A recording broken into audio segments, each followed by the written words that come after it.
For centralization, what I want you to think of is our new monarchs.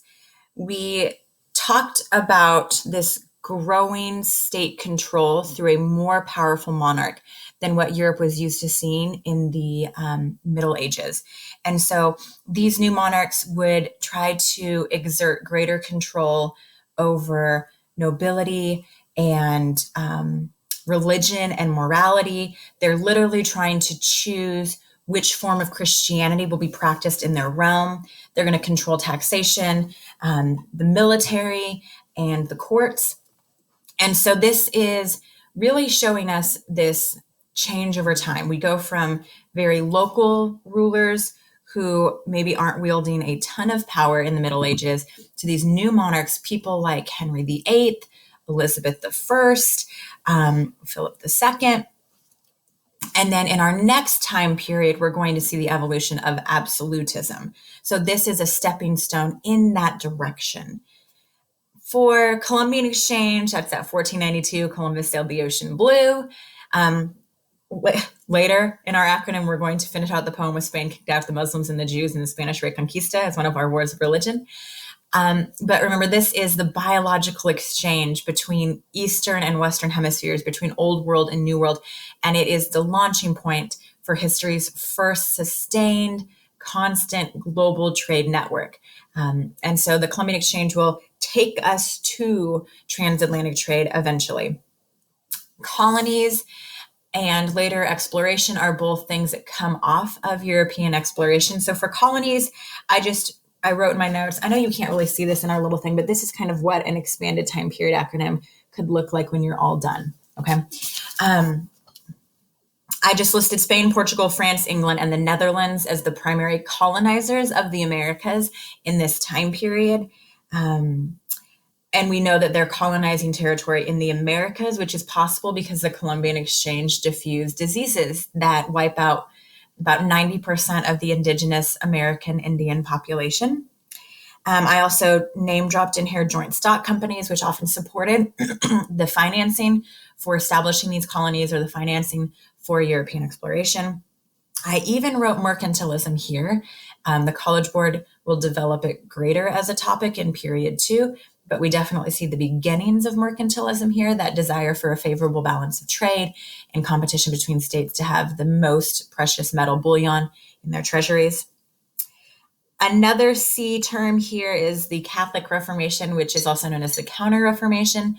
It's the response by the Catholic Church to those protests by Christians who are breaking away from the Catholic Church. The Council of Trent reaffirms church teachings, including the infallibility of the Pope.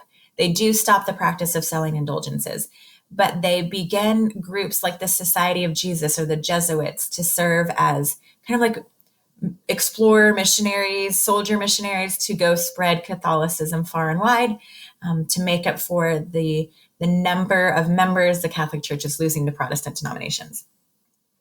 One C word that is not listed here, but that the College Board expects us to remember, is that time period 1 featured a commercial revolution with some early innovations in banking, agriculture becoming more commercialized, and the rise of a new commercial elite, merchants. And we definitely see powerful and wealthy economic elites, especially in our Italian city-states. Again, I don't need to go into huge detail about like the Medici or anything like that right now, but I think adding commercial revolution to our list of words that start with a C for this time period could be helpful. All right, we've got 2 huge words that start with an R, Renaissance and Reformation. So for the Renaissance, I started with just a really vague, broad definition. Cultural, artistic, economic, political rebirth for Europe. I noted that it was inspired by a renewed interest in Greco-Roman classicism plus humanism, right? Humanism includes that Greco-Roman classicism, but it's this idea that humans can solve problems and should solve problems. And we see this really big push by our Renaissance philosophers to look at texts by the ancient Greeks and the ancient Romans and see what cool things were being done back in the classical era that then can be implemented here in time period 1 to make European society better. Now, artistically, we've got an Italian Renaissance with a lot of patronage from the Roman Catholic Church. The artistic styles, including like geometric perspectives, spread out of Italy to Northern Europe, and we have a Northern Renaissance, which features a little bit more scenes from the daily life of contemporary humans in this time period. We will review those different artistic styles, and we will review the humanist literature of the Renaissance next week. So that's coming soon. Protestant Reformation, a big date we want to have for this is 1517. That's when Martin Luther begins his quest to reform the Catholic Church. And basically when they won't even make any compromises with him, that's when we see this kind of shift, this breakaway from the Catholic Church by Christians who are protesting what they view as a corrupt Catholic Church. And so you get these new Christian denominations like Lutheranism and Calvinism and the Anabaptists and more. We also want to remember that England's Reformation is a little bit different. It's a little less prompted by conflicts over church teachings. Instead, King Henry VIII broke with the Roman Catholic Church, and Parliament issued the Act of Supremacy in 1534 when Henry wanted a divorce and the Pope wouldn't give it to him. And the Pope he's not denying it just for spiritual reasons. He's actually closely connected to the wife, Catherine of Aragon, that Henry wants to divorce. So there were some political things at play. It wasn't just a spiritual issue on either side of this part of the Reformation. The Act of Supremacy makes the monarch of England the head of the Church of England, which will eventually become the Anglican Church.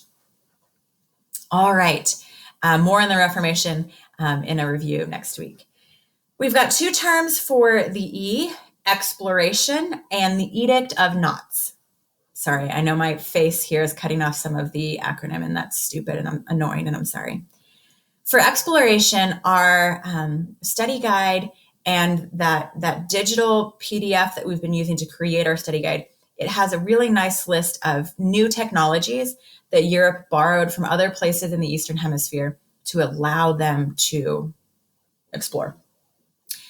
So we're going to review that list soon. In the meantime, let's remind ourselves that Portugal set sail. They sail around Africa. They get to the Indian Ocean. Spain wants to set sail as well, but they can't just follow Portugal. So they travel west across the Atlantic looking for Asia and wind up in the Americas. So Portugal and Spain will establish colonies in Latin America. Coming a little later, the French, the Dutch, and the English will establish colonies primarily in North America. All five of these powers will have Caribbean colonies for the purposes of growing sugar, which is one of the highest demand trade goods of this era. And to do that, Europeans are going to initiate the Atlantic slave trade, kidnapping Africans to bring them over to the Americas as coerced, forced laborers. And they do this because the American Indians are not able to withstand the old world diseases like smallpox that they're catching when they interact with the Europeans. Africans have been in close contact with Europeans for trade for centuries, 1,000 years more. And so they are more resilient to old world diseases. Doesn't mean they can't die from them, but the death rate would be a much lower percentage than the American Indians who have no immunity. So I also made note that all five of these powers also set up trade posts in Asia as well. And these trade posts are going to facilitate some pretty significant commercial rivalries between the five powers. So we're going to be seeing wars of religion in Europe and also economic competition abroad. Edict of Nantes was signed in 1598 by King Henry IV of France, also known as Henry of Navarre. Remember, he's the Henry that emerges from the religious war in France of the War of Three Henrys. The purpose of the Edict of Nantes was to give more rights to French Calvinists, who are also known as Huguenots. French Protestants tended to be Calvinists, so that's usually the denomination that we're referring to when we talk about the Edict of Nantes. France was and will stay for quite some time primarily a Catholic state. Same thing for Spain and Portugal. They'll be primarily Catholic, where England will be more Protestant. And so he issues this Edict of Nantes, maybe because he's being a nice guy, but also likely because he is the French monarch who is famous for politique, for saying Paris is worth a mass. He was actually raised a Protestant and converted to Catholicism to make his French subjects more comfortable with him. And so that might be part of the reason why he then goes on later to issue the Edict of Nantes to make people who are like how he grew up more comfortable. For W, I know you can't really see that very well, but we've got Wars of Religion and the Treaty or the Peace of Westphalia. So let's start with Wars of Religion. I mentioned before Spanish Reconquista of 1492. This is Ferdinand and Isabella working with the Catholic Church, building up a military force to kick out Jews and Muslims from Spain. It's followed by the Spanish Inquisition to make sure that those who claimed to convert during the Reconquista actually did. Use of torture. Tons of fighting between Protestants and Catholics in the city-states of Germany. I think I read something like 30% of their population died with some connection to these religious wars. So that is definitely something that's setting Germany behind in terms of developing kind of a national identity. That's probably a big part of why that they're not politically centralized for a very long time. So that's another version of religious wars. When we watched that Luther movie, gosh, forever ago, you saw Luther like bearing witness to the after effects of some of these wars between Catholics and Protestants in Germany, and how he was really upset. The movie portrayed him as really upset that it was coming to that level of violence, his teachings. France has the War of Three Henries in the late 1500s.